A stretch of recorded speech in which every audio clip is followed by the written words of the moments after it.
ಈಗ ಮಠ ಮಠ ಮಧ್ಯಾಹ್ನ ಬೇಸಿಗೆಗಾಲ ಅವಾಗ ಹುಡುಗರಿಗೆ ನಾಟಕ ಕಲಿಸ್ತಾಕತ್ತಿದ್ರು. ಹೌದಾ?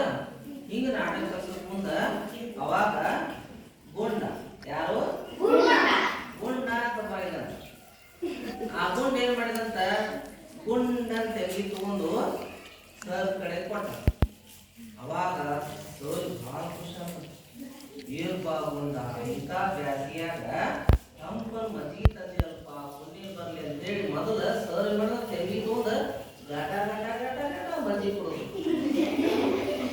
ಹೌದಾ? ಅವಾಗ ಮಜ್ಜಿಗೆ ಕೊಡೋದ ಮಜ್ಜಿಗೆ ತಂದು ಕೊಟ್ಟೆಲ್ಪ ನಿಂಗ ಭಾಳ ಖುಷಿ ಆಯ್ತು. ಏನ್ ನನಗ ತಂದೆ ಕೇಳ್ದಂತ ಸರ್ ನನಗ ತಂದೆ ಅಂತ ಕೇಳ್ದಂತ. ಅವಾಗ ಅವ ಹೇಳಿದಂತ ಇಲ್ರಿ ಸರ ನಮ್ಮವ್ವ ಅಲ್ಲಿ ಎಮ್ಮಿಗಂತ ಇಟ್ಟಿದ್ರು. ಏನ್ ನಮ್ಮ ಮನಿಗೆ ಮಂದಿ ಬಂದಿದ್ರು ಅವ್ರು ಕೊಡ್ಬೇಕಂತ ಹೇಳಿ ಗುಡಿಯಾಗ ತುಂಬಿ ಇಟ್ಟಿದ್ಲು. ಎಮ್ಮಿ ಬಂದು ಬಾಯಿ ಹಾಕ್ರಿ ಗುಂಡಿಯಾಗ. ಅದಕ್ಕೆ ಅದು ಕುಡಿದು ಇಸ ಉಳಿದಿದ್ರು. ಅದಕ್ಕೆ ಅವ್ ಚಲೋದೇನು ಸುಮ್ಮ ಮಾಸ್ತರ್ ಕೊಟ್ರ ಮಾಸ್ತರ್ ಕುಡಿತಾರ ಅಂತ ಹೇಳಿ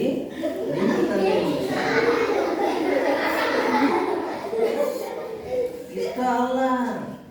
ಅವಾಗ ಸೋರಿ ಮಗನ ಎಣ್ಣೆ ಕುಡಿದು ಬಿಟ್ಟಿದ್ದು ನನ್ನ ತಂದು ಕೊಟ್ಟಿ ಅದೇ ಮಗನ ಅಂದವ್ರನ್ನ ಸೋರು ಸಿಟ್ಟಿಗೆ ಚರಿಗೆ ಒಗದ್ಬೋಣ ಹಾಳಾಕತ್ಬಿಟ್ಟಂತು. ಸರ ಚರಿಗೆ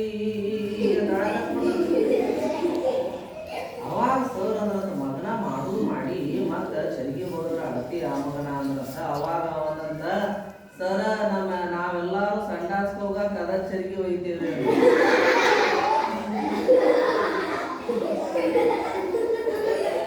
ಅಂದ್ರ ಸರ್ ಏನಾಗಿಲ್ಲ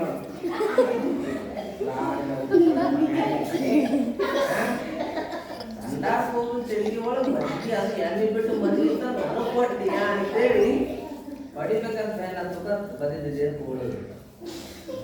ಅದಕ್ಕೆ ಅದು ನಿನ್ನೆ